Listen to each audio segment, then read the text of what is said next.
Hello, hi, నమస్కారం మిత్రులారా. మన ఛానల్కు స్వాగతం. ఈరోజు మన ఆంధ్రప్రదేశ్ గుంటూరు జిల్లాలోని పవిత్రమైన శ్రీ దశావతారం ఆలయమును దర్శించుకోబోతున్నాం.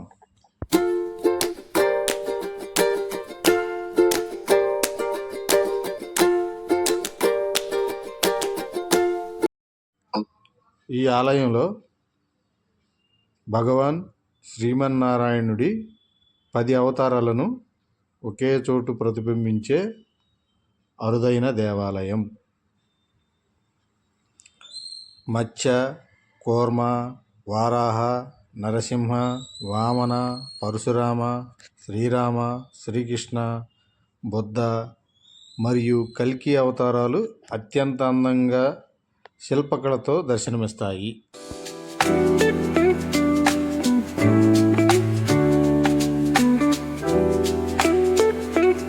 ఆలయ ప్రాంగణంలో అడుగు పెట్టగానే మనసుకు ప్రశాంతత, ఆత్మకు ఆనందం కలుగుతుంది.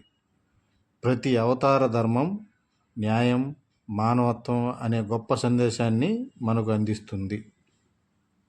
ఆలయ నిర్మాణం సాంప్రదాయ ద్రావిడ శిల్పకళతో చెక్కిన విగ్రహాలు, స్తూపాలు భక్తులను చాలా ఆకట్టుకుంటాయి. ప్రతి విగ్రహం వెనక ఉన్న పురాణ కథను తెలుసుకోవడం మన భక్తికి మరింత పెంచుతుంది.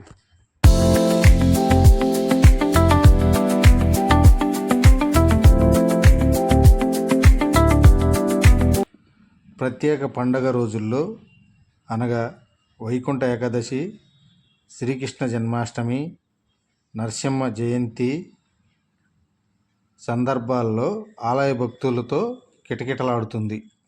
అప్పుడు జరిగే పూజలు, అభిషేకాలు చూడటానికి మరింత ప్రత్యేకంగా ఉంటాయి.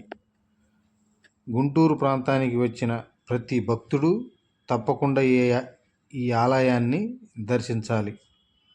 కుటుంబంతో వస్తే ఆధ్యాత్మిక అనుభూతి ప్రత్యేకంగా కలుగుతుంది మీ కుటుంబానికి.